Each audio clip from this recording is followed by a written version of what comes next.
नमामि सद्गुरुं शान्तं सच्चिदानन्दविग्रहं पूर्णब्रह्मपरानन्दं मीशमानन्दवल्लभम् अक्षरणवती देखा ब्रह्मस्थानमध्ये दीपिका अर्जुना लागी चित्कळिका उजळली कृष्णे दयांचे केलिया स्मरण होय सकळ विद्येंचे अधिकरण तेच बंधू श्रीचरण शिवरांचे ते नमस्कारोनी आतापर्यंतच्या आपल्या या ज्ञानेश्वरी चिंतन आपण दररोज सोमवारी हरिभक्तपरायण आमचे परम श्रद्धेय परम मित्र वैभव महाराजांच्या वाणीतून ज्ञानेश्वरी चिंतन श्रवण करत आहात. त्यामध्ये आपला पहिला अध्याय संपूर्ण, दुसरा अध्याय आपला 20व्या श्लोकापर्यंत आलेला आहे. तरी आपण तिथून पुढे चिंतनाला प्रारंभ करूया. 20वा श्लोक आहे बघा. न जायते म्रियते वा कदाचिन नायं भूत्वा भविता वा न भूयः अजो नित्य शाश्वतोऽयं पुराणो न हन्यते हन्यमाने शरीरे. आपला वरची ज्ञानोबरांची ओळ आहे.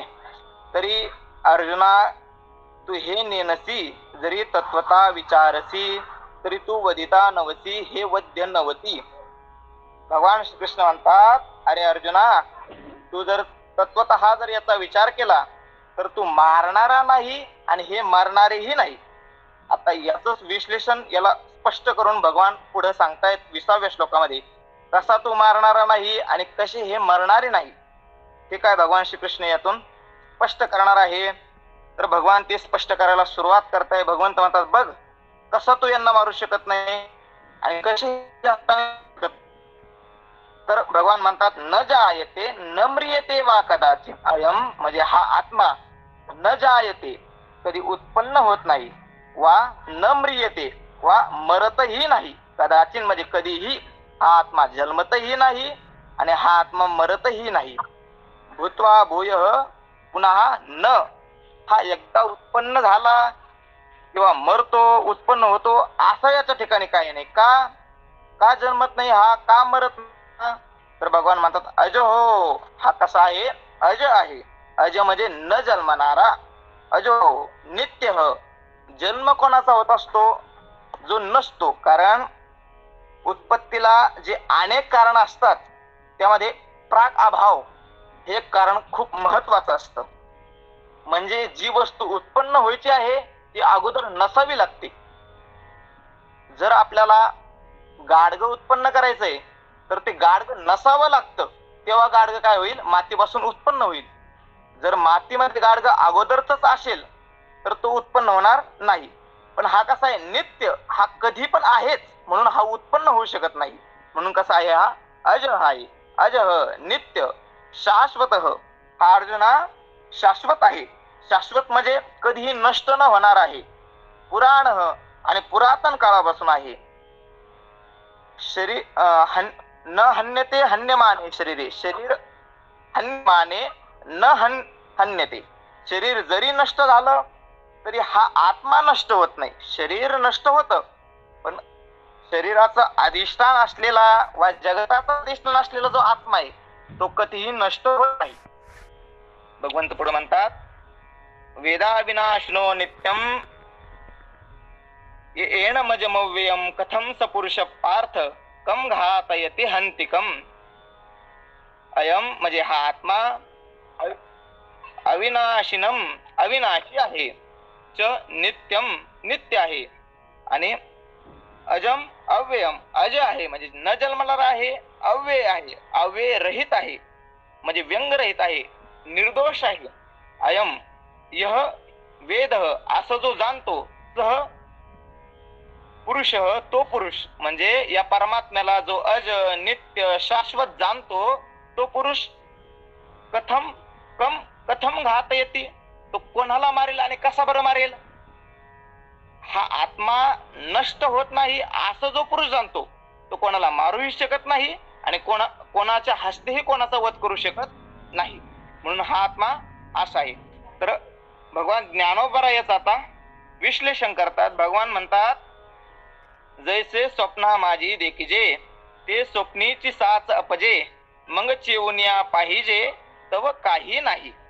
ज्ञानोबा म्हणतात, अर्जुना बघ, जसं आपण एखादी गोष्ट स्वप्नामध्ये बघावी आणि ते स्वप्नामध्ये आहे तोपर्यंत आपल्याला खरोखर वाटतं. आता समजा एखादा व्यक्ती झोपलेला आहे, त्याला स्वप्न पडतंय की आपण मुख्यमंत्री झालो. एकनाथ शिंदे साहेबांनी वा आता देवेंद्र फडणवीसांनी जरा विश्रांती मागितली आणि म्हटले, बाबा महाराज तुमचा अभ्यास चांगला दिसतोय, तुम्ही काय व्हा मुख्यमंत्री व्हा. म्हणजे तो एक झाला स्वप्नात मुख्यमंत्री. मुख्यमंत्री झाल्यानंतर त्यांनी संपूर्ण महाराष्ट्राचा कारभारही सांभाळला, त्यामध्ये अनेक संपत्ती कमवली. पण जर जागा झाला तर त्याच्याकडे 1 रुपयाही त्या संपत्तीतला नसतो. का? कारण ते स्वप्नात होता तोपर्यंत मी मुख्यमंत्री झालो असं त्याला वाटत होतं. पण आता तो जर जागा झाला तर मग चिवण्या पाहिजे तव काही नाही. परंतु जर जागा होऊन ते पाहू लागला ना, मग स्वप्नातलं काही नाही बाबा. स्वप्नात जे काही होतं ते काहीच राहिलं नाही. म्हणजे हे स्वप्नाचा हा जो दृष्टांत ज्ञानोबरायांनी इथं दिलाय ना, हा दृष्टांत तसा वेदांत शिकणाऱ्याचा चांगला परिचिती. विचार सागरामध्ये या स्वप्नावर निश्चलदाजींनी 6वा अख्खा तरंग घातला. पूर्ण तरंग फक्त स्वप्नाचं विश्लेषण करण्याकरता घातला. निश्चलदाजींनी यामध्ये अनेक सिद्धांत मांडले झोपीविषयी. स्वप्न कसं आहे, स्वप्न बघणारा कोण आहे, स्वप्न बघितल्यानंतर जागृत झाल्यानंतर ते स्वप्न कुठं जातं याविषयी अनेक असं विस्तृत काय 6वा पूर्ण तरंग निश्चलदाजीने याच्यामध्ये घातला. स्वप्नाचा दृष्टांत हा मिथ्या वस्तू पटवून देण्याकरता एकदम सोपा आहे आणि सर्वांच्या परिचित आहे. हा दृष्टांत कशाला म्हणतात? जो सर्वांच्या दृष्ट असतो. आणि मला तरी नाही वाटत असं कोणी असं ज्यानं स्वप्नच बघितलं नाही. स्वप्न सगळे बघतात, सगळे स्वप्न बघतात. म्हणून ज्ञानोबा सगळ्यांच्या परिचित असलेला दृष्टांत आपल्या पुढे समोर ठेवतात. म्हणतात, अर्जुना बघ बरं, स्वप्नात एखादी वस्तू आपण बघितली तर जागा झाल्यानंतर ती असते का? नाही. का राहत नाही? कारण ती खोटी आहे. त्याचप्रमाणे तैसे जाण हे माया, तू भ्रमत आहासी वाया. तैसे त्याचप्रमाणे हे जाण माया, तू वाया भ्रमत आहाती. हे संपूर्ण जे युद्ध आहे तुझ्या समोर जे आहे ना, हे संपूर्ण माया आहे. माया ना मिथ्या. माया कशाला म्हणते? अघटित घटना पटेस माया. जी घटना कधी घडलीच नाही ती घटना पटून जी सांगते तिलाच काय म्हणावं? माया. माया माया माया म्हणजे अशी काही एखादी व्यक्ती नाही, तर माया म्हणजे खोटं दाखवते तिलाच काय म्हणतात? माया म्हणतात. तैसी जाणं हे माया, त्याचप्रमाणे ही माया जाण. जसं स्वप्न आहे ना, त्याचप्रमाणे काय ही जागृती सुद्धा आहे. आता स्वप्नामध्ये आणि जागृतीमध्ये काही विशेष फरक नाही. स्वप्न जसं आहे तसंच जागृती आहे. बरं, आपण स्वप्न का खोटं म्हणतो? स्वप्न खोटं म्हणण्याचं आपलं कारण काय असतं? आपण स्वप्न खोटं याच्याकरता म्हणतो कारण ते जागा झाल्यानंतर राहत नाही. म्हणजे याच्यातून सिद्ध काय होतं? खोटं कशाला म्हणावं? तर एका अवस्थेतून दुसऱ्या अवस्थेत गेल्यानंतर पूर्व अवस्था जर नष्ट होत असेल तर ती अवस्था काय आपण खोटी ठरवतो. जागा झाल्यानंतर आपण खोटं म्हणतो का? कारण स्वप्नातली वस्तू राहिली नाही. तर मला सांगा, आता जागृतीतल्या वस्तू स्वप्नात राहतात का? नाही राहत. का नाही राहत? कारण त्याही वस्तू स्वप्नातल्या वस्तूप्रमाणेच आहे. स्वप्नातल्या वस्तू जशा खोट्या आहे तशाच जागृतीतल्या खोट्या आहे. एक वेळचा प्रसंग आहे. आऊसाहेब सीता आऊसाहेबांचे वडील म्हणजे राजा जनक, विदेही जनक ज्यांना सर्व म्हणतात, ज्ञानी होते, राजेही होते आणि संपत्तीही असल्यामुळं, राजकारभारही सांभाळत असल्यामुळं आणि ज्ञानीही असल्यामुळं संतांचा एक त्यांना विशेष कळवळा होता. संतांच्या सभेमध्ये, संतांच्या संगतीमध्ये बसायला, राहायला त्यांना आवडायचं.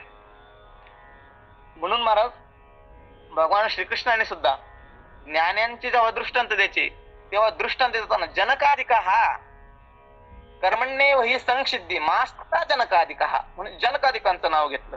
जनक ज्ञानी होते, खूप ज्ञानी होते महाराज. राज्यकारभारही सांभाळत असताना विदेह अवस्थेमध्ये ते जगायचे. म्हणून सर्व त्याकालीन किंवा त्यानंतरची सगळे लोक त्यांना विदेह जनक म्हणून ओळखतात. ते जनक एक वेळेस झोपले सार्वभौम राजे होते. राज्यकारभारात काही कमी नव्हती त्यांना. सार्वभौम राजे होते. झोपले आणि झोपले असताना त्यांना स्वप्न पडलं की आपल्या शेजारच्या सीमेवरले जे राजे आहे दुसरे सीमेच्या पलीकडे त्यांनी आपल्यावर आक्रमण केलेलं आहे. आणि आक्रमण केलं असताना आपल्या अंगामध्ये एवढं शौर्य एवढं बळ असताना सुद्धा आपले हातपाय शिथिल झालेले आहे. हातपाय काम करत नाही, ताकद पोहोचत नाही. आणि पाहता पाहता राजा जनक युद्धामध्ये हारलेले आहे. राजा जनक युद्धात हारले हेच बघितल्यानंतर सैनिकांनी मला जीव सोडला. सगळे सैनिकांनी माघार घेतली. युद्ध हारलेलं आहे आणि राज्य ही शत्रूंनी काय काबूत केलं. पण जनक कसा तरी प्राण वाचून पळाली.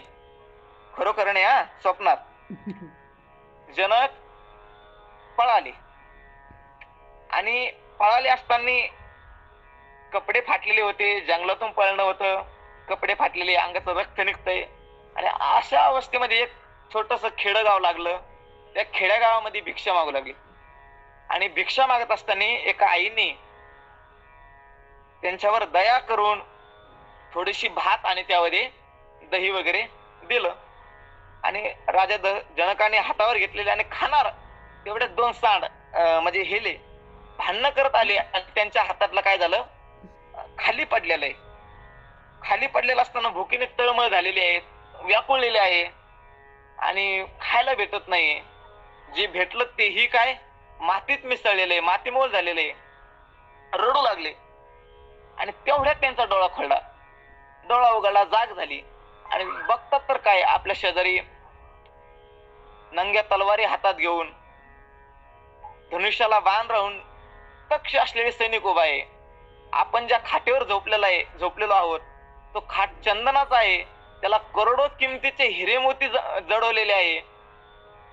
आणि आपण एवढं सगळं असतानाही एवढं दुःख भोगलं. मग त्यांना हे कळेन असं झालं, बाबा आता मी जे बघतोय हे खरं आहे की मी स्वप्नात जे बघितलं ते खरं आहे. कारण स्वप्नात जे बघितलं ते खोटं म्हणावं तर मला दुःख झालं. जर ते खोटं असतं तर मला दुःख झालं नसतं. आणि जर खरं म्हणावं तर मग आता का दिसत नाही. मला ही शंका त्यांच्या मनात. झोप येणार महाराज जनकाला. 2 दिवस झोप नाही आली. नंतर महाराज जनकाने विद्वानाची सभा बोलवली. तशी विद्वान तर दररोजच यायचे, पण राज्यात दौंडी पिटवली. आपल्या राज्यामध्ये ज्यांना ज्यांना वाटतं आपल्याला थोडंफार कळतं म्हणजे अध्यात्मातलं, त्याने काय मला मार्गदर्शन करण्याकरता सभेमध्ये यावं.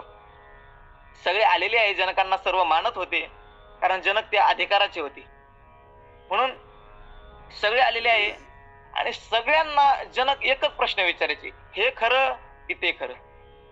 स्पष्ट तर काही बोलत नव्हते, पण मग हे खरं आहे की ते खरं आहे, हे खरं आहे की ते खरं आहे. महाराज आजचा प्रश्न जर कोणालाही विचारला तर तो काय म्हणेल, कोण बाबा आता काय काय विचारेल हेच कळत नाही. बरं तुम्हाला काही कळत नाही असं म्हणत तर राजे आहे. आणि काही कळत नाही असं म्हणू शकत नाही कारण ते विद्वान आहे, हे सर्वांना माहिती आहे. असा निरर्थक प्रश्न ते विचारणार नाही. मग हे खरं की ते खरं, या प्रश्नाचं उत्तर महाराज कोणाला देता येत नाही. अनेक दिवस बघितलं, सर्वांना विचारून बघितलं, पण राजा जनकाला काही त्या प्रश्नाचं उत्तर भेटणार महाराज. आणि त्या प्रश्नाचं उत्तर न भेटल्यामुळे राजा जनक महाराज चिंतित राहायला लागले. त्या सभेमध्ये अष्टवक्र मुनींचे वडील यायचे. आणि जनकाने जो जो या प्रश्नाचं उत्तर देऊ शकला नाही त्याला नजरकेद केलं महाराज. असं नाही मला ज्ञानेश्वरीच्या ओवीचा अर्थ सांगता नाही आला आणि मग त्याला सोडून, तसं नाही सांगता येत नाही. विद्वान म्हणून घेतो स्वतःला तर मग नजरकेदीत राहावं लागेल. नजरकेद केलं महाराज. अष्टावक्र मुनी तेव्हा जास्त काही वय नव्हतं, लहान होते, पण चातुर्य होतं बुद्धीत. बोलण्यामध्ये त्यांच्यातून त्यांचं चातुर्य दिसायचं. आणि सहज खेळता खेळता त्यांच्या मित्राने सांगितलं, एवढ्याच चतुरचे जे गप्पा आणतो ना तर तुझा बाप म्हणे जनकाने बंदी केलाय, त्याला सोडून आण ना म्हणे. तेव्हा कळलं त्यांना आपले वडील तिथं बंदी म्हणून नजरकेद आहे म्हणून. अष्टावक्र मुनी वडिलांना भेटण्याच्या निमित्ताने त्या ठिकाणी गेलेले. महाराज अष्टावक्र मुनी 8 ठिकाणी वाकायचे. त्यांना जन्मल्यापासूनच देवाने बनवतानाच असं बनवलं होतं की त्यांनी पाय टाकला की 8 ठिकाणी त्यांचं अंग हलायचं. असं असल्यामुळं त्यांचं नाव हे अष्टावक्रमणी पडलं. महाराज त्यांनी सभेमध्ये पाय ठेवला आणि सर्वचे सर्व विद्वान हसू लागले महाराज. पहिले तर ते रागवले आणि रागायच्या भरामध्ये निघाले वापस महाराज.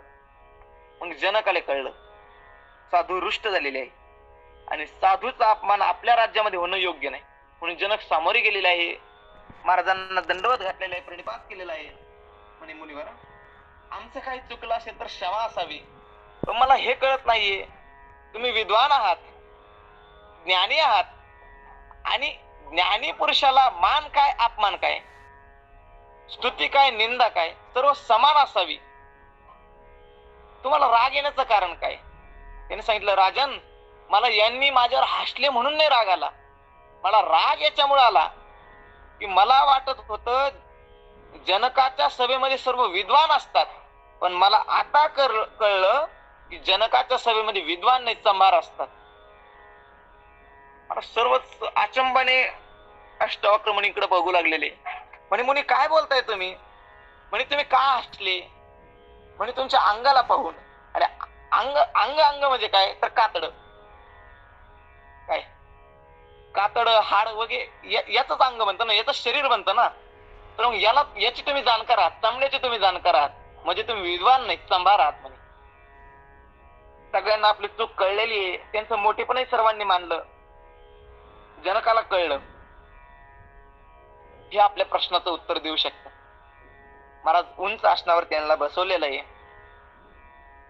पाद प्रक्षालन केलेलं आहे, आतिथ्य सत्कार वगैरे झालेला आहे, आणि हात जोडून जनक पायाशी बसून प्रश्न विचारतात, मुनिवर हे खरं की ते खरं?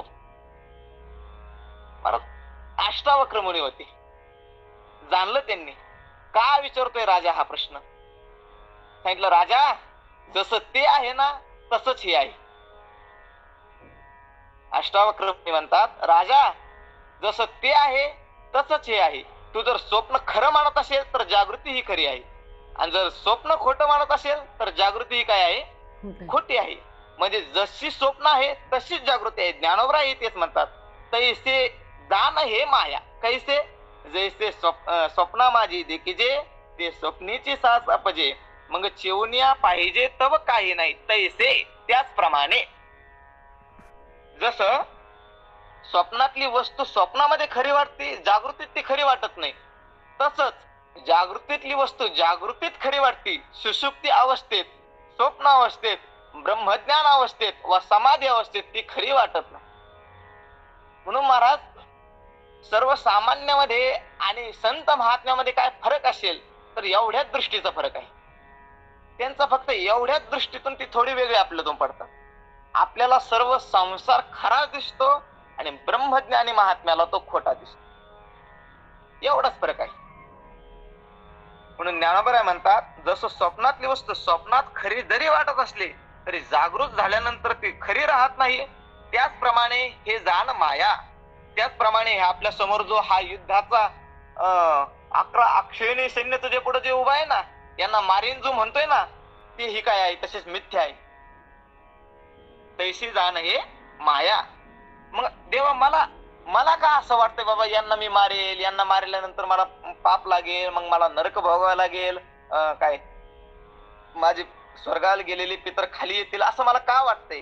तर भगवंत म्हणतात, तू वाया भ्रमत आहासी, तू व्यर्थच अशी कल्पना करतोय, व्यर्थच तू भ्रमिष्ट झालेला आहे की यांना मी मारेल, मग मला दोष लागेल आणि मी काय नरकात जाईल. पण अर्जुना तसं काही नाही बाबा. हे जसं स्वप्नामध्ये ब्रह्मचार्यांनी लग्न केलं तरीही तो विवाहित होत नाही, त्याचप्रमाणे तू यांना मारलं तरीही तू पापी होऊ शकणार नाही. कारण तू ज्यांना मारणार आहे ते शरीर नाही, ते शरीराहून वेगळे आहे, आणि ज्यांना तू मारील म्हणतोय ते आत्मस्वरूप आहे. आणि ते कसं आहे तर भगवंताने वर सांगितलेल्या श्लोकाप्रमाणे, न जायते न म्रियते वा कदाचिन, ते कधी जन्मत नाही, कधीही मरत नाही. म्हणून तैसे जाण हे माया, तू भ्रमत आहासी वाया, शस्त्रे हानितलिया छाया, जैसी अंगीन रूपी. ज्ञानोबराय दुसला दृष्टांत देत आहेत, जैसे अंगे शस्त्र हानितलिया छाया, शस्त्र हानितलिया अंगी न रूपी. ज्ञानोबराय म्हणतात, एक योद्धा होता महाराज, आणि युद्धा करता गेलेला आहे. पण युद्धाला जाताना ज्ञानेश्वरीने सोबत घेऊन गेला धनुष्य, आणि त्याला धार लावलेले बाण ही सोबत घेऊन गेलेला आहे. आणि शत्रूला बघितलं की त्याचा राग अनावर झाला, त्याला कधी मारेल आणि कधी मी याच्यावर विजय मिळवेल असं झालेलं आहे. पण शत्रू लांब होता आणि शत्रूला हाणण्याचं याच्यात सामर्थ्य नव्हतं, म्हणून महाराज शत्रूची जिथं सावली पडत होता तिथं सावलीवर बाण सोडू लागलेला आहे. महाराज एक दोन नाही, एका शत्रूच्या कपाळावर त्यांना 80-90 बाण सोडले तरी शत्रू मेला नाही. आणि त्यांनी ऐकलं होतं की शत्रूच्या हेडशॉट म्हणतो ना आपण, आता ते फोन मध्ये जे गेम वगैरे असतात ना त्यामध्ये हेडशॉटची पद्धत आलेली, डोक्यावर हाणला का उडला. याला एवढे मी बाण मारले तरी हा का मरत नाहीये? बरं असंही काही नाही बाबा चिलखदावर मारतोय म्हणून मरत नसावा, वर्म पाहून बाण मारतोय तरीही हा मरत नाही, का मरत नाहीये? तर ज्ञानोबराय म्हणतात त्यानं शत्रूला नाही मारलं, शत्रूच्या छायेला मारलं. छाया नाम सावली, आपली जी उजाडाच्या विरुद्ध साईडला आपली जी पडछाया पडते ना त्याला सावली छाया म्हणतात. त्या छायेवर तो काय होता, बाणावर बाण सोडत होता. ज्ञानोबराय म्हणतात अरे अर्जुना, कितीही सावलीला बाण मारले म्हणजे शत्रू मारणार आहे का? शत्रूचं अंग नष्ट होणार आहे का? वा त्याला विजा होणार आहे का? नाही. तसंच तो शरीरावर कितीकही बाण सोडले, कितीकही शरीर मारले तरी सुद्धा आत्मतत्वाला फरक पडणार नाही. यांच्या आतमधलं जे चैतन्य आहे त्याला तो मारू शकत नाही. का?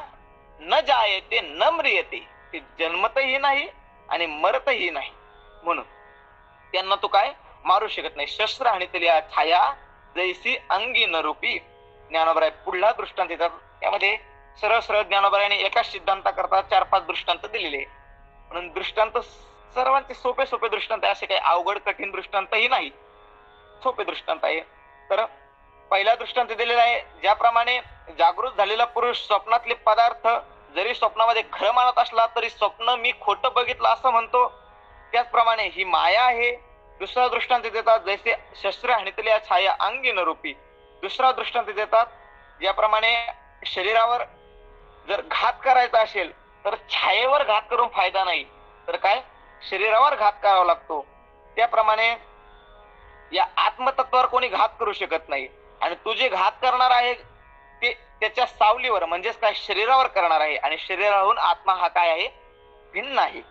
तिसरा दृष्टांत ज्ञानोबराय देतात का पूर्ण कुंभ ओलांडला तेथ बिंबाकारू दिसे हरपला परी भानू नाही नाशिला तया सवे. ज्ञानोबराय म्हणतात पूर्ण कुंभ ओलांडला. आपण जर पूर्ण घटना भांड धरा, एखादं भांड पातील त्यामध्ये पूर्ण स्वच्छ जर पाणी ठेवलेलं असेल आणि ते पाणी जर कधी स्थिर असेल, कारण प्रतिबिंब पडण्याकरता पाणी एक तर स्वच्छ असावं लागतं आणि एक तर स्थिर असावं लागतं. अस्थिर पाण्यामध्ये प्रतिबिंब पडत नाही, म्हणजेच पडछाया पडत नाही. आपलं चेहरा जर पाण्यात बघायचा असेल तर पाणी कसं असावं लागतं, स्थिर असावं लागतं आणि स्वच्छ असावं लागतं. तर एक भांडा आहे समजा, दृष्टांत कळण्याकरता समोर घ्या, आपल्या एक पितळाचं वा गंगाळ घ्या, असं एक आपल्या समोर भांड ठेवलेलं आहे आणि त्या भांड्यामध्ये स्वच्छ फिल्टरचं पाणी भरलेलं आहे. दुपारी 12ची वेळ आहे आणि कडक उन्हामध्ये आपण ते पात्र ठेवलेलं आहे, त्यामध्ये सूर्याचं प्रतिबिंबही पडलेलं आहे. अशी अवस्था असताना एखादा आला आणि त्याने तो जे पातेलं होतं पाण्याचं भरलेलं त्यातलं पाणी सांडून दिलं. आता त्यामध्ये भानूचं प्रतिबिंब म्हणजे सूर्याचं प्रतिबिंब राहिलं का? नाही. सूर्याचं प्रतिबिंब नष्ट झालं, पण सूर्य नष्ट झाला का? नाही. सूर्याचं प्रतिबिंब जरी नष्ट झालं तरी सूर्य नष्ट होत नाही. म्हणून ज्ञानोबराय म्हणतात जसा पूर्ण कुंभ ओलांडला, पूर्ण भरलेला कुंभ भांड आपण ओलांडून दिलं तर बिंबाकार दिसे हरपला. असं वाटतं बाबा बिंबाचा आकार आता हरवला, आता सूर्य राहिला नाही, जगाचं कसं होईल, जगाला प्रकाश कोण देणार? कारण जगाला प्रकाश देणारा सूर्य काय झाला, नष्ट झाला. असं जर आपण म्हणायला लागलो तर लोक आपल्याला भावचळेल म्हणतील. का? कारण सूर्य वेगळा आहे आणि सूर्याचं प्रतिबिंब वेगळं आहे. तसंच शरीर वेगळं आहे, शरीरामध्ये असलेलं आत्मतत्व वेगळं आहे. म्हणून शरीर जरी नष्ट झालं तरी चैतन्य नष्ट नाही होत. हा सिद्धांत पटवून देण्याकरताच ज्ञानोबराय दृष्टांत देतात. म्हणे पूर्ण कुंभ ओलांडला तिथे बिंबाकारे दिसे भ्रंशला, परी भाणू नाही नाशिला ती सवे. पूर्ण भरलेला कुंभ जरी आपण ओलांडून दिला तरी सुद्धा भानू म्हणजे सूर्य त्यासोबत नष्ट होत नाही. तीन दृष्टांत झाले. चौथा दृष्टांत ज्ञानोबराय देतात. नात्री मठी आकाश जैसे मठाकृती अवतरले असे, तो भंगलिया अपेशे स्वरूपची. ज्ञानोबराय म्हणतात नात्री किंवा नात्री नाम किंवा हे पहिले जे दृष्टांत दिले हे जर पटत नसले तर पुढला दृष्टांत घ्या.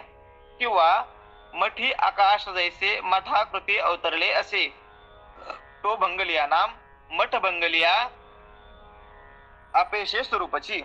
आकाश हे आकाश स्वरूपात असत. नात्री किंवा मठी. मठी नाम काय असतं? अवकाश. आकाश जे असतं म्हणजे पोकळी. पोकळी ही संपूर्ण सगळ्या ठिकाणी सारखी आहे. पोकळीमध्ये कुठं भेद नाही.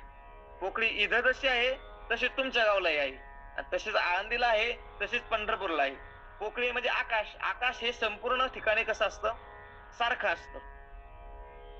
आकाश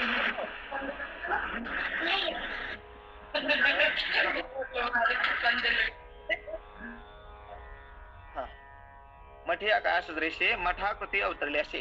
तर पोकळी ही जरी सारखी असली तरी त्याला उपाधी जर लागली तर त्याला अनेक नावं प्राप्त होतात. जर त्या आकाशाला एखाद्या कुंभाची म्हणजे एखाद्या भांड्याची जर उपाधी लागली तर भांड्यातलं जे आकाश आहे, पोकळी आहे, त्याला घटाकाश म्हणतात. आपल्या खोलीतलं जे आकाश पोकळी आहे त्याला मठाकाश म्हणतात. आणि बाहेर जे आकाश आहे त्याला महाकाश म्हणतात. म्हणजे संपूर्ण आकाश जे महाकाश आहे त्याला जर कधी एखाद्या विशेष आकाराची उपाधी लागली तर त्याला त्या आकारानुसार तद उपहित चैतन्य, तद उपहित आकाश असे म्हणण्याचे काय प्रथा पडलेली आहे. वेदांत शास्त्रातले शब्द आहे तद उपहित वा मठाकाश. आता हे चैतन्याकरता दृष्टांत आलेले तिथं वेदांत शास्त्रामध्ये. इथं ज्ञानोबराय दृष्टांत देतात आकाशाचा. आकाशाचा दृष्टांत पण सर्वसामान्य आकाशाचा दृष्टांत नाही देते मठामध्ये. आता एखादा आपली खोली आहे, समजा 10 बाय 10 ची आपली खोली आहे आणि 10 बाय 10 खोलीमध्ये 10 बाय 10 काय आहे? पोकळी आहे. 10 बाय 10 पोकळी मधली म्हणजे त्याला काय आपण मठाकाश असं नाव देऊ. जसं तुम्ही आनंद सदन, आनंद भवन नाव देता घराला, तसं आपण त्याला मठाकाश नाव दिलं अशी कल्पना करा. आपण त्याला नाव दिलं मठाकाश. आणि काही कालानंतर ती खोली थोडी जुनी झाली म्हणून आपल्याला वाटलं बाबा आता नवीन काळ आहे, बदलता जमाना आहे, लोक जुन्या पत्राच्या खोलीत राहायचं म्हणून आपण ती खोली काय केली? पाडली. पाडल्यानंतर मठातलं आकाश नष्ट झाले की नाही? आता मठाकाश राहिलं का? 10 बाय 10 खोलीतलं जे आकाश होतं ते 10 बाय 10 खोलीतलं आकाश राहिलं का? राहिलं नाही. हे जरी खरं असलं तरी सुद्धा महाकाश नष्ट झाला का हो त्यासोबत? नाही. महाकाश त्याच्या सोबत नष्ट होत नाही. आकाश म्हणजे पोकळी नष्ट होते का? नाही, पोकळी नष्ट होत नाही. पोकळीला मठाकाश नाव देणारी जी उपाधी होती ती उपाधी नष्ट झाली. हे दृष्टांत भगवान ज्ञानोबराय का देतात? संदर्भ लक्षात आला का? सिद्धांत ज्ञानोबराय पुढल्या वेळी सांगणारे, पण दृष्टांत सगळे एका अर्थी आहे. कोणताही दृष्टांत उचला, स्वप्नातला दृष्टांत घ्या, शस्त्रे हाणीतल्या छाया तो दृष्टांत घ्या, पूर्ण कुंभाचा दृष्टांत घ्या व आकाशाचा दृष्टांत घ्या, कोणताही दृष्टांत घ्या, सिद्धांत एकच आहे. काय सिद्धांत आहे? तर भगवान ज्ञानोबराय सिद्धांत पुढल्या वेळी सांगतात. सिद्धांताची वय लक्षात द्या. तरी शरीराच्या लोप तैसे शरीराच्या लोपी सर्वथा नाश नोहे स्वरूपी, म्हणून तू हे नारोपी भ्रांती बापा. बापा हे अर्जुना, भगवान ज्ञानोबराय अर्जुनाला उद्देशून बापा शब्द वापरतात. बापा म्हणजे हे बापा आपण म्हणतो ना एखाद्या प्रिय व्यक्तीला, बाबा असं नको करू, हे असं आहे समजून सांगताना आपण बाबा शब्दाचा काय वापर करतो. त्याचप्रमाणे ज्ञानोबराय भगवंताच्या मुखातून बाबा शब्दाचा वाक्य उच्चार अर्जुनाच्या उद्देशाने करतात. हे अर्जुना, बापा नाम हे अर्जुना तैसे त्याचप्रमाणे वडल्या या 4 दृष्टांताप्रमाणे शरीराच्या लोपी स्वरूपी सर्वथा नाश नाही. शरीराचा जरी लोप झाला, शरीर जरी नष्ट झालं तरी स्वरूपाचा कधी नाश होत नाही महाराज. म्हणजे यातून ज्ञानोबराला हे सांगायचं आहे की आपण शरीर नाही. शरीराचा जरी नाश झाला तरी आपल्या स्वरूपाचा नाश होत नाही, म्हणजे आपण शरीर नाही. शरीरावरून आपण भिन्न आहे, शरीरावरून आपण वेगळे आहोत. महाराज आपल्याला आश्चर्य वाटन, आपण शरीराला मी, शरीर संबंधीला माझं म्हणतो, पण आपल्यातच आपला ताळमेळ नाही. बरं विचार करा, जी वस्तू मी आहे ती वस्तू माझी होऊ शकते का? आता जर शरीर आपण मी मानतो, आता आपल्या मान्यतेनुसार जर धरलं बाबा शरीरच आपलं काय आहे, स्वरूप आहे, म्हणजे शरीर काय आहे, शरीर ना मी म्हणजे माझं स्वरूप आहे शरीर. शरीर मी आहे की नाही? बर, शरीर मी आहे. कोणतं शरीर घ्या, सूक्ष्म शरीर घ्या, कारण शरीर घ्या, वा स्थूल शरीर घ्या. स्थूल शरीरामध्ये हा 3.5 हात येतो. सूक्ष्म शरीरामध्ये 16 तत्व येतात, पंच महाभूती, पंचप्राण, पंच ज्ञानेंद्रिय, पंच कर्मेंद्रिय आणि एक अंतकरण. जर 4 भेद मानले तर मन, बुद्धी, चित्त, अहंकार, अशा 16 तत्वाचं सूक्ष्म शरीर घ्या आणि अविद्या स्वरूप कारण शरीर घ्या. या तिन्ही शरीरातून कोणत्याही शरीराला आपण मी म्हणतोय. तर शरीराला जर आपण मी म्हणतोय तर शरीर माझं होऊ शकतं का हो? बरं बघा, आपण काय म्हणतो, शरीर म्हणजे डोळे. आता सूक्ष्म शरीराचा भाग काय, तर आपण काय म्हणतो, मी पाहतो म्हणतो ना, म्हणजे पाहणारा कोण आहे, डोळे आहे. आणि आपण म्हणतो मी पाहतो, म्हणजे डोळे आपण आपलं स्वरूप मानलं. आणि जर एखाद्या दिवशी आपला डोळा फणफण करायला लागला, दुखायला लागला, तर आपण असं म्हणतो का, मी दुखतोय? नाही, माझा डोळा दुखतोय म्हणतो. म्हणजे त्याच डोळ्याला कधी मी म्हणतोय तर कधी माझा म्हणतोय. पण आपण जर व्यवहाराकडे बघितलं, जर आपल्या बोलण्याच्या ओघात जर कधी आपण लक्ष देऊन बघितलं, तर आपण माझ्या वस्तूला कधी मी म्हणत नाही आणि मीला कधी माझं म्हणत नाही. आता हे पाय माझे आहे की नाही? तर माझे पाय आहे म्हणतोय आणि पुन्हा मी चालतो म्हणतोय. चालतात कोण? चालतात पाय, आणि म्हणतो मी चालतोय. म्हणजे काय, आपण कधी शरीराला माझं म्हणतोय तर कधी शरीराला मी म्हणतोय. असं काय? कारण शरीर मीही नाही आणि शरीर माझंही नाही, म्हणून आपल्या काय बोलण्यातच आपला महाराज ताळमेळ नाही. असं हे शरीर आहे. पण आपण शरीराहून वेगळे आहोत. मग शरीराहून वेगळे आपलं स्वरूप काय मानायचं, यामध्ये शास्त्रामध्ये पंचदशिकारांनी याच्यात बरेचसे काय आपल्या पुढं पंचतन मात्रा ठेवलेले आहे, काय पंचकोश ठेवलेले आपल्या समोर. कारण पंचकोशाच्या ठिकाणी आपल्याला मी बुद्धी होती. कधी आपण स्थूल शरीराला मी म्हणतो, कधी इंद्रियाला मी म्हणतो, कधी बुद्धीला मी म्हणतो, कधी मनाला मी म्हणतो, कधी अविद्येला मी म्हणतो. असं आपण कोणालाही मी म्हणतो. पण आपलं स्वरूप या सर्वापासून भिन्न आहे. म्हणून ज्ञानोबराय म्हणतात, तैसे शरीराच्या लोपी सर्वथा नाश नो हे स्वरूपी. त्याचप्रमाणे शरीराचा जरी लोप झाला तरी आपल्या स्वरूपाचा कधी नाश होत नाही. आपलं स्वरूप शरीराहून वेगळं आहे, शरीर आपलं स्वरूप नाहीच आहे महाराज. म्हणून गुरुवारी गाथामूर्ती बाबा नेहमी बोलतात, कोणी मेल्यानंतर रडू नका. कोणी मेल्यानंतर रडणं हा खरा मूर्खपणा आहे. कारण महाराज गेल्याविषयी आणि जाणाऱ्याविषयी जो शोक करतो तो मूर्ख आहे. हे भगवान श्रीकृष्णाने 2ऱ्या अध्यायाच्या 11व्या श्लोकामध्ये सिद्ध करून दाखवलं. न सोची तुम हशी, 11वा श्लोक आठवणा ना. हा, असोचानन व सोचस्तम प्रज्ञावादांश भासते गतासून गतासूंश्च नानुशोचन्ति पंडितः. अर्जुना, गेल्याविषयी आणि जाणाऱ्याविषयी शोक पंडित लोक करत नाही. म्हणजे जे शोक करतात ते पंडित नाही. पंडित नाम शहाणा, आणि जो शहाणा नाही तो परिशेष न्यायाने मूर्ख असतो. म्हणजे गेल्याविषयी, म्हणजे शरीर ज्याचं नष्ट झालेलं आहे त्याच्याविषयी शोक करणारा मूर्ख ठरतो. म्हणून जाणाऱ्याविषयी शोक करू नये, कारण शरीर आपलं स्वरूप नाही आणि शरीर जाणारच आहे. आपण रडलो काय आणि नाही रडलो काय महाराज तुकोबराय एक पाहत असा एकाची दहनी. शोक करायचाच असेल तर त्याच्याविषयी करावा. जो जिवंत आहे पण आपल्या हिताकरता काही करत नाही, आपल्या हिताची साधना ज्यानं केलेली नाही त्याच्याविषयी शोक करावा. का? कारण शरीर आपलं स्वरूप नाहीये, म्हणून शरीर जरी नष्ट झालं तरी आपलं स्वरूप नष्ट होत नाही. म्हणून तू हे नारोपी भ्रांती बापा. म्हणून अर्जुना, शरीराचा जरी नाश झाला ना तरी आपला नाश होत नाही.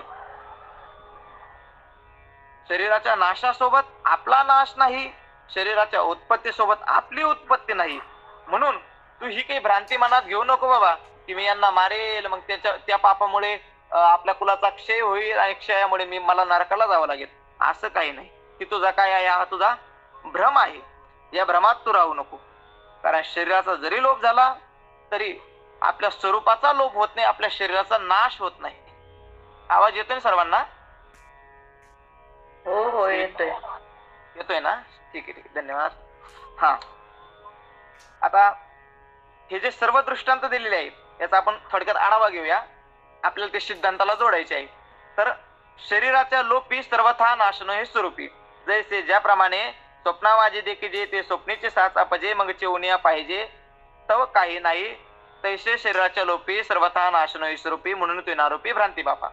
ज्याप्रमाणे स्वप्नामध्ये बघितलेली वस्तू स्वप्नामध्ये खरी वाटते, पण जागृती आल्यानंतर ती वस्तू आपल्याला समोर दिसत नाही वा स्वप्नामध्ये बघितलेली आपण वस्तू काही आपल्या समोर राहत नाही. त्याचप्रमाणे शरीराचा जरी लोभ झाला तरी म्हणजे या ठिकाणी जसा स्वप्नाचा लोभ झालेला आहे या ठिकाणी शरीराचा लोभ घ्यायचा आहे. तर शरीराचा जरी लोभ झाला तरी स्वरूपाचा लोभ होत नाही, म्हणजे या अवस्थेतला त्या अवस्थेत राहत नाही, हा दृष्टांत आहे. आणि यामध्ये आपण शरीर अवस्था जरी सोडली तरीही आपली स्वरूप अवस्था कधी नष्ट होणार नाही. दुसरा दृष्टांत ज्ञानाबाई देतात, जसे शस्त्रे आणितली छाया अंगीन रूपी, जसं शस्त्र जरी आपल्या सावलीला लागलं तरी आपल्या शरीराला लागत नाही, तसं शरीराचा जरी लोभ झाला तरीही काय आत्म्याचा लोभ होत नाही, आपल्या स्वरूपाचा लोभ होत नाही. तिसरा दृष्टांत देतात का पूर्ण कुंभ ओलांडला तीर्थबिंबाकार दिसे भ्रंशला, परी बाणू नाही नाशिला ते सवे.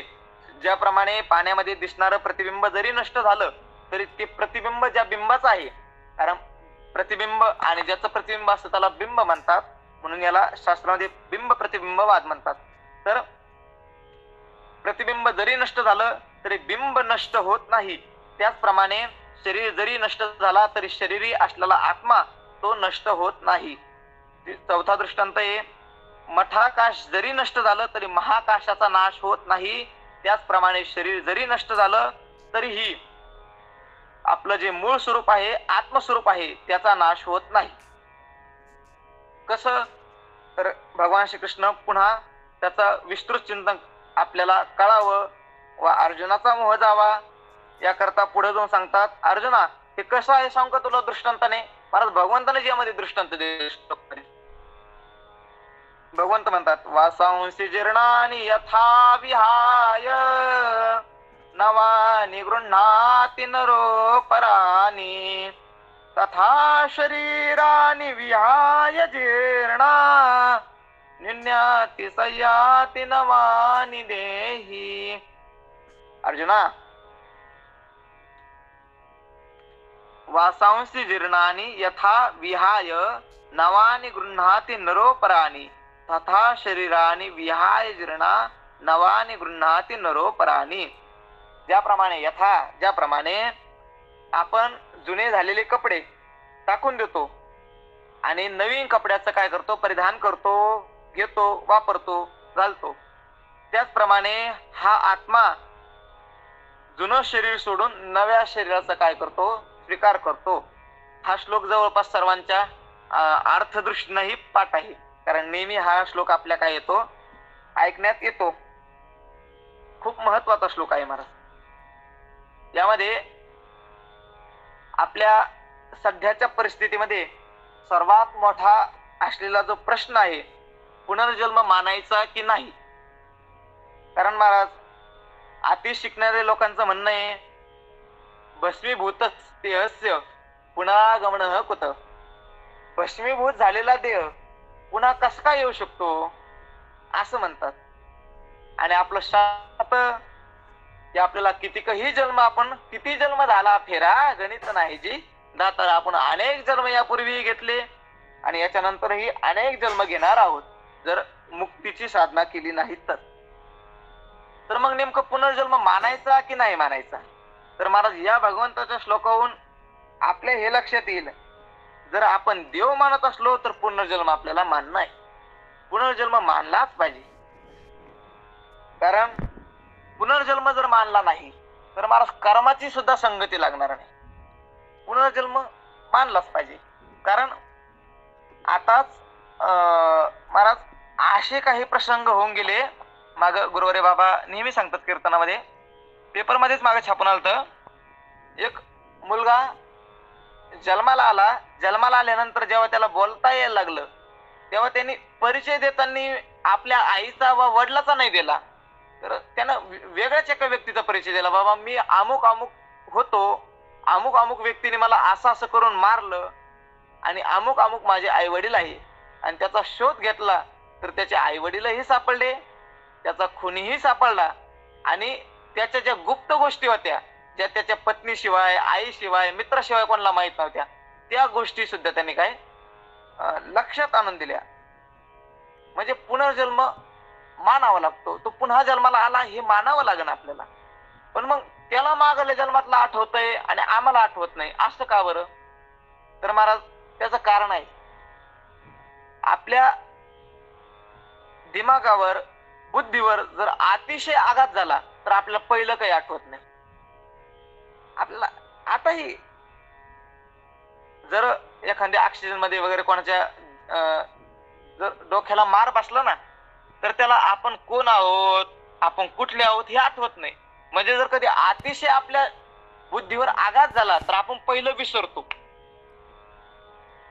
त्याचप्रमाणे महाराज आपण जेव्हा मरतो तेव्हा आपल्या बुद्धीवर खूप मोठा आघात होतो. कारण मरणाचं दुःख खूप भयान दुःख असतं आणि त्या दुःखाचा आघात आपल्या बुद्धीवर झालेला असतो, म्हणून आपण मागलं विसरतो. आणि मागलं विसरतो, थोडंफार आठवतही असलं तर आईच्या गर्भामध्ये आपण असताना तिथलं दुःख जेव्हा भोगतो आपण महाराज, आईच्या गर्भातही दुःख विशेष आहे. ज्ञानोबराय पुढे जाऊन म्हणतात, मातेच्या उदरकुवरी पचवणी विष्टेच्या दातरी, उकडवणी नवमासवरी जन्मोजन्मोनी मरती. आईच्या गर्भवासामध्ये किती दुःख आहे. ज्ञानोबराय म्हणतात, विष्टेच्या आईच्या मातेच्या उदरकुवरी पचवणी विष्टेच्या दातरी, विष्टेच्या लेपामध्ये उकडून महाराज 9 महिने ते तो उकडतो. आणि आपली आईची जी गर्भपिशी असते ही जठराग्नीच्या वर असते. जठराग्नी नाम त्याला आपण शास्त्रामध्ये वा भगवद्गीतेमध्ये 15व्या अध्यायामध्ये भगवंताने वैश्वानर देव म्हटलेले आहे. त्यालाच आपले हल्ली भाषेमध्ये आपण जठराग्नी म्हणतो, म्हणजे ज्याच्याकडे अन्न पचवण्याचं काम आहे. प्राणा प्राण समकृत्वा चतुर्विधा 4 प्रकारचं अन्न पचवण्याचं त्याचं काम आहे. असा जो वैश्वानर देव जठराग्नी आपण ज्याला म्हणतो, त्याच्यावरती गर्भपिशी असते आणि जठर अग्नीमध्ये तापून तो परिपक्व होतो. असा आघात, पुन्हा जन्माला यायचा जो आघात, या आघातामुळे आपल्या पूर्वीचं काही आठवत नाही महाराज. म्हणून आपल्याला असं वाटतं की आपण पूर्वी नव्हतोच काय कोण, पण तसं नाही महाराज. पूर्वीही आपण होतो आणि याच्यानंतरही आपण राहणार आहे. शरीरासोबत आपला जन्म नाही. म्हणून देव म्हणतात, जसं माणूस जुने कपडे टाकून देऊन नवे कपडे परिधान करतो, त्याचप्रमाणे हा जीवात्मा, हा परमात्मा जुनं शरीर सोडतो आणि नवीन शरीर काय करतो, परिधान करतो. महाराज जर आपण पुनर्जन्म जर नाही मानला तर हे भगवत वचन महाराज खोटं ठरेल. आणि जर आपण सूक्ष्म विचार केला तर महाराज यामध्ये खूप मोठे 2 दोष येतील. जर आपण जन्म मानला नाही, पुनर्जन्म जर मानला नाही तर यामध्ये खूप मोठे 2 दोष येतील. विचारसागरामध्ये त्याचं विस्तृत चिंतन केलेले निश्चलदाजीने त्याला अकृताभ्यागम आणि कृतप्रणाश असे 2 दोष येतील महाराज. अकृताभ्यागम आणि कृतप्रणाश. अकृताभ्यागम म्हणजे आपण जे कर्म केलंच नाही त्याचं आपण फल भोगतोय, आणि कृतप्रणाश म्हणजे आपण जे कर्म करणार आहोत ते फल न देताच नष्ट होऊन जाईल. विचार करा, जर एखाद्या एखादा व्यक्ती आहे आणि त्याचाही भाऊ, त्याचा सख्खा भाऊ आहे, सहोदर आहे, दोघंही एकाच आईच्या उदरातून जन्माला आलेले, पण त्यांचं जर आपण जीवन बघितलं तर एक कोट्याधीश आहे, करोडाच्या गाडीमध्ये हिंडतोय, त्याला पदार्थ एवढे असतात की जेवायला की विचार करण्याकरता 2 मिनिटं जातात की पहिला पदार्थ कोणता खावा, नंतर कोणता खावा. आणि त्याचा सख्खा भाऊ जर आपण बघितला तर आज काय खावं ही पंचायती. गाडी तर सोडा, सायकल सुद्धा नाहीये. सख्खे भाऊ आहे, एका आईच्या उदरातून आलेले, पण दोघांची परिस्थिती सारखी नाही. असं का हो? तर महाराज, पूर्वी केलेले आपले कर्म. जर आपण पुनर्जन्मच मानला नाही तर महाराज ईश्वरावर खूप मोठा हा आक्षेप येईल की त्यांना विषम सृष्टी निर्माण केली. कारण कोणी श्रीमंत आहे, कोणी गरीब आहे, कोणी ज्ञानी आहे, कोणी अज्ञानी आहे, अशी विषम सृष्टी देवाने निर्माण केली, असा ईश्वरावर आक्षेप येईल जर आपण पुनर्जन्म मानला. कारण आपण जे कर्म केलंच नाही त्याचं फल बघतोय. महाराज, एखाद्याला समजा जन्मल्यापासून काहीतरी रोग आहे आणि मरेपर्यंत त्याला बिमारीच आहे, आणि दुसरा एखादा असा आहे की जन्मल्यापासून तर मरेपर्यंत त्याला तापाची गोळी सुद्धा घ्यावी लागली नाही. आता दोघंही ईश्वर सृष्टीतलेच व्यक्ती आहे, पण एकाला रोगाने पिडलेलं आहे आणि एक रोगाचा त्याला लवलेशही नाही. अशी विषमता का दिसावी? तर त्यांचे पूर्वीचे कर्म, त्यांनी जसे कर्म केलेले आहे पूर्वी ते ह्या जन्मात ते बघतायत. ते ह्या जन्मातले कर्म नाही, त्याच्या पूर्वजन्मीचे कर्म आहे, आणि त्याचं तो काय हे फल बघतोय. याला अकृताभ्यागम म्हणतात. म्हणजे जर आपण पुनर्जन्मच मानला नाही तर आपण जे कर्म केलेच नाही त्याचं आपण फल बघतोय. हा, आणि जे आपण कर्म करणार आहोत, आता आपण ज्ञानेश्वरी चिंतन रूपी पुण्य करतोय, वा आपल्याकडून कळत नकळत काही पापही होत असतील, वा आपण जाणून बुणून काही पाप करत असो, तीर्थयात्रा करणार आहोत, आता आपल्याला वारीलाही जायचंय, पंढरपूरच्या ताईंचं पॉम्पलेटही आलेलं आहे. तर हे जे आपण पुण्य कार्य करणार आहोत, तर या पुण्याचा फल न देताच हे नष्ट होऊन जाणार का? जर आपण पुनर्जन्मच मानला नाही तर आम्हाला वारीला जाऊन, एकादशी धरून, ऊर्ध्वपुंड्र नाशिक पासून तर त्र्यंबकेश्वरी पर्यंत पठ्ठा वडून देवाचं नाव घेऊन फायदा काय होणार? कारण सगळं तर याच्या सोबतच नष्ट होऊन जाणार ना शरीर. तर मग हे करायचं कशा करता? महाराज, शास्त्र वेद हे पूर्ण निरर्थक ठरतील जर पुनर्जन्म नाही मानला तर. म्हणून पुनर्जन्म मानावा लागतो, पुनर्जन्म मानला पाहिजे. हा, आता जे पुनर्जन्म नाही त्यांना त्यांच्या बुद्धिमत्तेची महाराज कीव करावी. स्वतःला बुद्धिमान समजतात आणि त्यांचं बुद्धी कौशल्य हे सिद्ध करण्यात असतं की पुनर्जन्म नाही, देव नाही, विशेष आहे. तर असे जे लोक आहे या लोकांना कळलं पाहिजे किंवा पुनर्जन्म जर मानला नाही तर, आणि महाराज पुनर्जन्म न मानण्याचं मानला, पुनर्जन्म जर नाही मानला तर देशाचे त्यात वाटोळ आहे महाराज. कारण अर्धे पाप जे होतात ना ते फक्त पुनर्जन्म न मानण्यामुळे होतात, पाप पुण्य न मानण्यामुळे होतात. जर पाप पुण्य जर सर्वांनी मान्य केलं ना तर अर्धे पाप, अर्धे क्राईम कमी होऊन जाते महाराज. भारतातलेच नाही, नवीन पूर्ण जगातल्या क्राईम कमी, बलात्कार, चोरी, मदिरापान हे पूर्ण पूर्ण पूर्ण या विषयावर काय आहे निरसन आहे. फक्त पाप पुण्य मानणं आणि पुनर्जन्म मानणं. महाराज, पापाची एवढी भीती असते मानणाऱ्याला, जो पाप पुण्य मानतोय त्याला पापाची एवढी भीती असते तेवढं तो स्वतःच्या बापालाही घाबरत नाही. महाराज, एकांतामध्ये जे पाप माणूस करतो ते पाप माणूस कधीच करणार नाही जर पाप पुण्य मानत असला तर. म्हणून अर्जुनाचं वर्णन करताना त्याला युद्ध भिरू नाही म्हणलेलं महाराज, पाप भिरू म्हणलेलं आहे. तो पापाला घाबरत होता, हा, युद्धाला नव्हता घाबरत महाराज अर्जुन. युद्धाला तर महाराज अर्जुनाने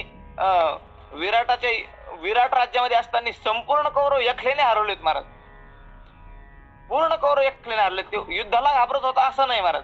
कारण ज्ञानोबरायने अर्जुनाचं वर्णन करताना म्हणलेले आहे, अरे अर्जुना, हे कसे तुला माहितीये का, हे जसं गरुड सर्प जसं गरुडाला काळ मानतात ना तसे तर सर्वांना हे सर्व तुला काळ मानतात. म्हणून अर्जुन यांना घाबरत होता असं नाही महाराज, पण घाबरत होता पापाला. म्हणून पापाला जर माणूस घाबरला तर महाराज खूप खूप खूप त्याच्या जीवनामध्ये परिवर्तन होऊ शकतं. म्हणून पुनर्जन्म मानला पाहिजे. तेच भगवान ज्ञानोबा स्पष्टीकरण करतात श्लोकाचं, वासांशी जीर्ण या श्लोकाचं एकाच ओळीमध्ये भगवंतांनी संपूर्ण काय श्लोकाचा आढावा घेतलेला आहे. ज्ञानोबा म्हणतात, जैसे जीर्ण वस्त्र सांडीजे मग नूतन वेडीजे तैसे देहांतरा ते स्वीकारीजे चैतन्यनाथे. जैसे दृष्टांत, आता भगवंताने दृष्टांत दिलेला असल्यामुळं आता ज्ञानोबा दृष्टांताचे सागर आहे. तो दृष्टांत ज्ञानोबा पुन्हा सिद्ध करतायत. म्हणतात, ज्याप्रमाणे जीर्ण वस्त्र सांडीजे मग नूतन वेडीजे, ज्याप्रमाणे आपण जुने झालेले कपडे टाकून देतो, आता जुने व्हायची आपण वाट पाहत नाही, एकदा घातला की टाकून देतो, त्याप्रमाणे चैतन्यनाथे, हा चैतन्यनाथ असलेला स्वामी, नाथे नाम स्वामी, चैतन्य परमात्मा, चैतन्य, त्वंपद लक्ष, साक्षी, आत्मा, कुटस्थ वगैरे हे काय संपूर्ण एकाचे नाव आहे. चैतन्यनाथे तैसे देहांतरा ते स्वीकारीजे, तसं चैतन्य हे काय करतं, देहांतराचा स्वीकार करतो. हे शरीर सोडतो आणि दुसऱ्या शरीराचं काय करतो, ग्रहण करतो. कशाप्रमाणे, ज्याप्रमाणे एखादा व्यक्ती आपले जुने कपडे टाकून देऊन नवीन कपड्याचा काय करतो, आश्रय करतो वा त्याला अंगावर परिधान करतो, त्याचप्रमाणे चैतन्यनाथे म्हणजे हा परमात्मा जुनं शरीर सोडून नवीन शरीर घेतो. म्हणून असं काही त्यामध्ये दुःखी होण्याचं कारण नाही.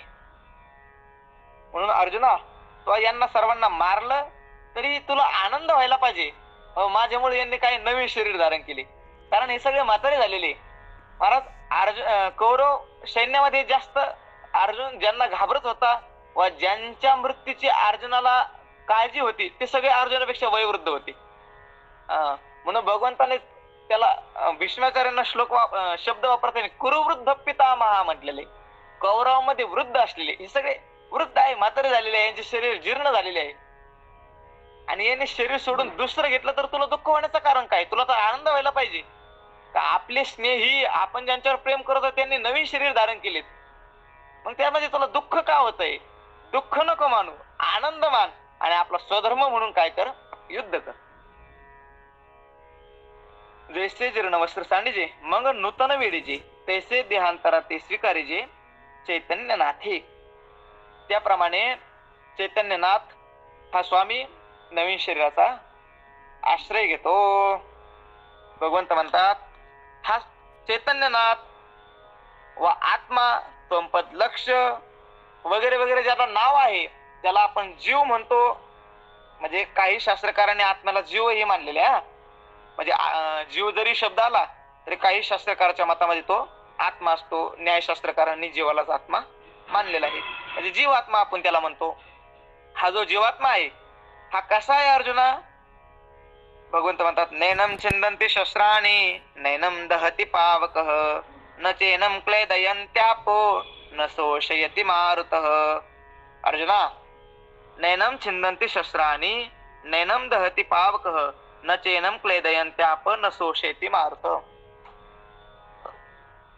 अयम हा आत्मा शस्त्राणी न छिद्यन्ति, या आत्म्याचा शस्त्र काय करू शकत नाही, छेद करू शकत नाही. का, कारण शस्त्र हे स्थूल आहे आणि आत्मा हा सूक्ष्म आहे. वा त्याचं दुसरंही कारण सांगता येईल, आत्मा हा अविनाशी आहे. मला शस्त्रानेच नाही, त्याचं कशानेच आपण नाश करू शकत नाही. नैनम छिंदन्ति शस्त्राणी, याचा आपण शस्त्राने नाश करू शकत नाही. न दहति पावकः, याला पावक म्हणजे अग्नी, अग्नीचं दुसरं नाव पावक आहे. तो पवित्र करतो म्हणून त्याला काय पावक म्हणतात.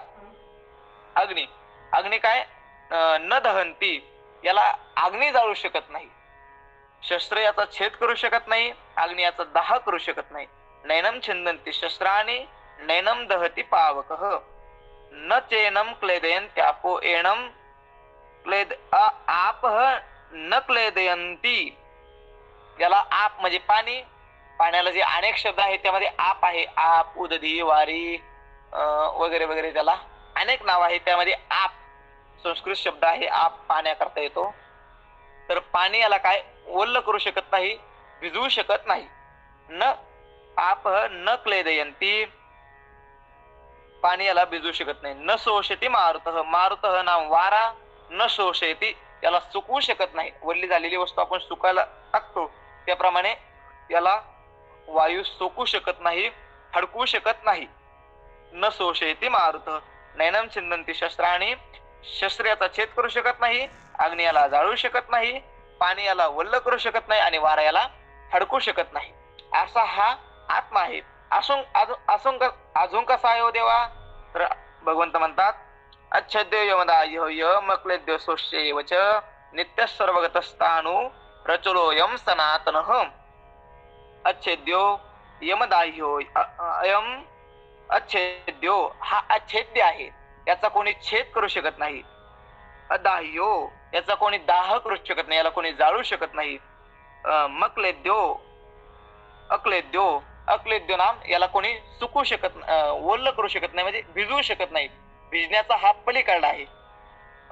न शोष अयम न अशोषः, त्याचप्रमाणे हा कसा आहे? अशोचनीय, म्हणजे शोक करण्यास हा योग्य नाही. आत्म्याविषयी शोक करू शकत नाही महाराज कोणी. आत्मा कोणत्याच, म्हणजे कोणाच्याच आत्म्याविषयी, तसा आत्मा तर सर्वांचा एकच आहे, परंतु आत्म्याविषयी मनुष्य काय शोक करू शकत नाही, कारण तो अशोचनीय आहे. काही व्यक्ती शोचनीय असतात, काही व्यक्ती वंदनीय असतात, काही व्यक्ती माननीय असतात. तसा आत्मा हा अशोचनीय आहे, याच्याविषयी कोणी शोक करू शकत नाही. अजून कसा आहे? नित्य, हा नित्य आहे.